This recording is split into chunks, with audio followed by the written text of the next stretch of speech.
레이저 치료는 사실 종류가 굉장히 다양해요. 요즘 병원에서 쓰는 레이저들 굉장히 이름도 다양하고 다양한 시술명을 통해서 많이들 하고 계세요.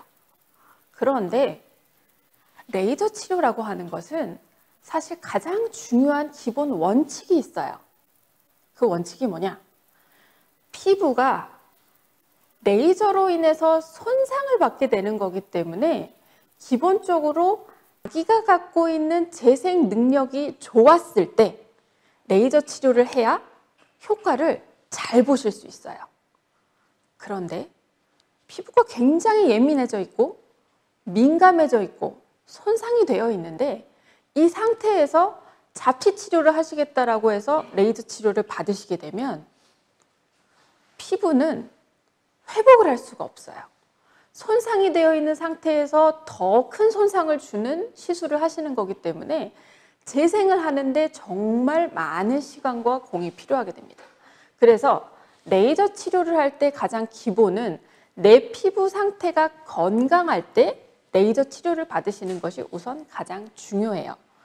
두 번째, 어떤 레이저가 나한테 적합한지를 알아보셔야 되는데 내 피부에 있는 색소의 원인이 어떤 건지를 알아보실 필요가 있어요. 자, 내 피부 이 양쪽 볼을 기준으로 해서 10개 퍼져 있는 대칭형의 어떻게 보면 색소가 있다. 그건 거의 대부분 간반기미라고 해서 기미를 의미해요. 다들 기미 치료 어렵다는 건 알고 계시죠? 자, 기미의 원인은 사실 여러 가지가 있어요. 제일 큰 건 자외선이고 두 번째 호르몬의 영향 그리고 유전적인 영향까지 굉장히 다양해요. 그런데 이 기미 치료의 경우 사실 사용하는 레이저라든지 이런 것들이 달라져요. 그리고 두 번째, 이 잡티 치료에서 기미가 아닌 일반적인 잡티와 주근깨가 있어요. 기미는 진피층, 아주 피부의 깊은 층에 넓게 고루 분포하는 색소이지만 제가 말씀드리는 잡티와 주근깨는 피부 표피층에 10개 퍼져 있는 그런 색소를 의미해요. 그래서 기미와 이 주근깨 잡티를 하는 치료법에 들어가는 레이저는 두 가지가 달라요. 그리고 또 한 가지, 저희가 일명 얘기하는 색소 중에 가장 고민이 많으신 것 중에 하나예요. 오타모반. 오타모반이라고 하는 것은 굉장히 다양한 이름으로 불리고 있어요. 뭐 카페오레스팟이라든지 오타모반이라든지 이름은 다양한데 저도 사실은 얼굴에 있어요.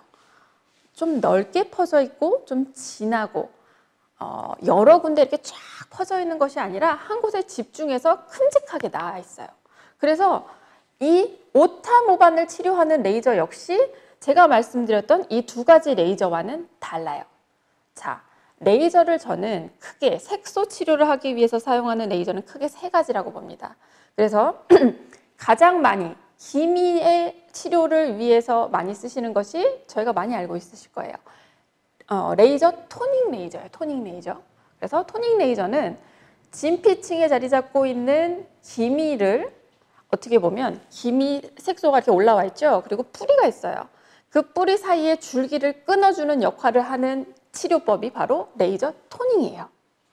자, 그리고 아까 말씀드렸듯이 피부의 조금 더 높은 층, 표피층에 자리 잡고 있는 것들이 주근깨와 잡티들이라고 얘기를 드렸죠. 이 주근깨와 잡티층은 사실 이 레이저 토닝으로는 효과를 볼 수가 없어요. 레이저 토닝은 조금 더 깊은 층에 작용하는 깊은 파장이 들어가는 레이저고 이 표피층에 10개 퍼져 있는 이 주근깨와 잡티는 이 레이저 토닝으로는 작용할 수 없기 때문에 피부 겉표면층에 작용하는 레이저를 사용해야 되는데 아마 많이 들어보셨을 거예요. IPL. 자, 이런 레이저는 어떻게 되냐? 피부 겉표면을 어떻게 태워버린다라고 보시면 될 것 같아요. 그래서 IPL을 받으신 분의 공통적인 특징은 피부 표면에 딱지가 생긴다라는 걸 아실 수 있어요. 그래서 이 딱지가 자연스럽게 떨어지고 나면 건강한 피부가 올라오고 그러면서 피부가 깨끗해진다라고 다들 알고 계실 거예요. 그리고 나서 아까 말씀드렸듯이 오타모반이라고 하는 이제 색소가 있어요. 오타모바는 사실 피부 진피층에 자리 잡고 있는데 거기다가 넓고 진해요. 그러면 얘는 레이저 토닝 같이 약한 레이저로 해서는 파괴시킬 수가 없어요. 그래서 어떻게 하느냐? 엔디약이라고 해서 굉장히 강력한 레이저, 펄스, 그러니까 이 파장, 빛의 파장 자체가 굉장히 깊고 센 레이저를 가지고 치료를 합니다. 저도 예전에 했었어요. 그런데 이 세 가지 레이저를 할 때 주의하셔야 되는 게 각각의 치료하는 그 주기가 있는데 그 주기가 다 달라요. 그런데 보통 피부과에서 그 주기를 생각하지 않고 어떻게 얘기를 하느냐? 2주에 한 번씩 그냥 병원에 오셔서 레이저 받으시면 돼요. 매주 오세요. 이러는 경우도 있어요.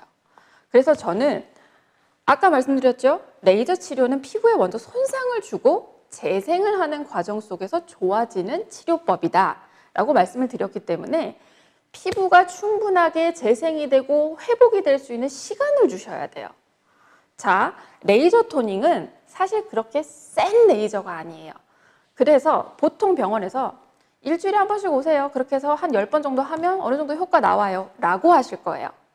하지만 피부의 기본적인 재생 주기는 건강한 사람을 기준으로 해서 28일 정도의 주기를 가지고 있어요. 그런데 일주일 간격으로 아무리 약한 레이저라지만 일주일 간격으로 계속 손상을 준다라고 하면 피부는 예민해지고 손상이 될 수밖에 없어요. 그래서 저는 최소한의 간격이 아주 최소한의 간격은 2주 정도 레이저 토닝을 기준으로 말씀드리는 거예요. 레이저 토닝을 기준으로 최소 2주. 저는 제가 레이저 토닝 시술을 받을 때는 한 달 간격으로 진행을 했어요. 왜냐? 제가 보기에 제 피부의 재생 주기는 한 달 정도라고 생각을 했기 때문이에요.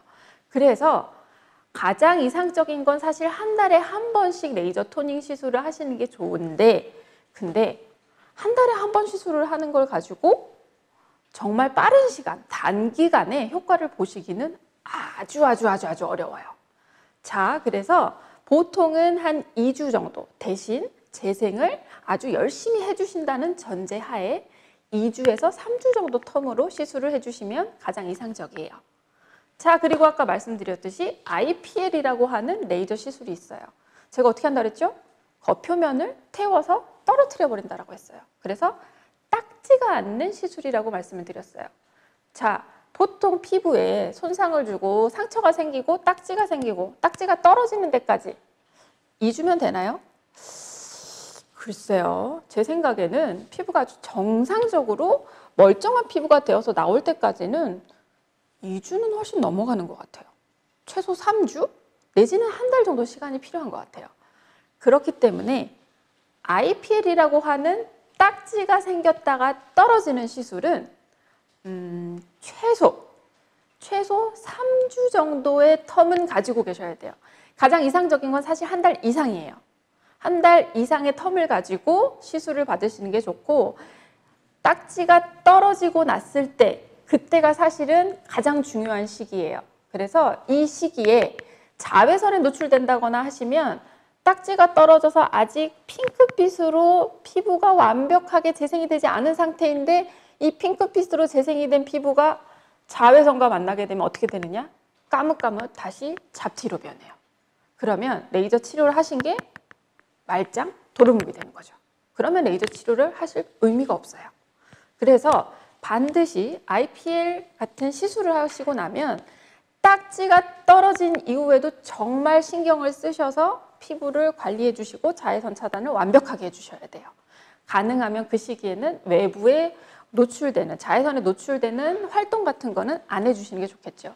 그래서 그런 식으로 레이저 치료를 하시는데 좀 시간을 넉넉하게 두고 시술을 받으셔라 라고 말씀을 드려요. 그리고 아까 말씀드렸던 오타모반. 오타모반은 가장 강력한 레이저, 엔디약이라고 하는 가장 깊은 파장을 가지고 있는 레이저로 하는 시술이에요. 자, 엔디약 레이저를 딱 쏘면 딱지가 생기는 게 아니고요. 피가 맺혀요. 얼굴에 빨간 피딱지가 맺혀요. 그것도 피부 깊은 층에, 겉표면이 아니고요. 그러면 이 손상된 색소들이 겉표면으로 나와서 떨어지고 정상적으로 회복이 되려면 제가 보니까 최소 1달 반에서 2달 이상은 걸리는 것 같아요. 그래서 이 엔디아그 레이저를 하신 분들은 조금 더 긴 텀을 가지고 정말 피부 재생에 완벽한 조건을 가지고 시술을 하시는 것이 효과를 보실 수 있는 지름길이에요.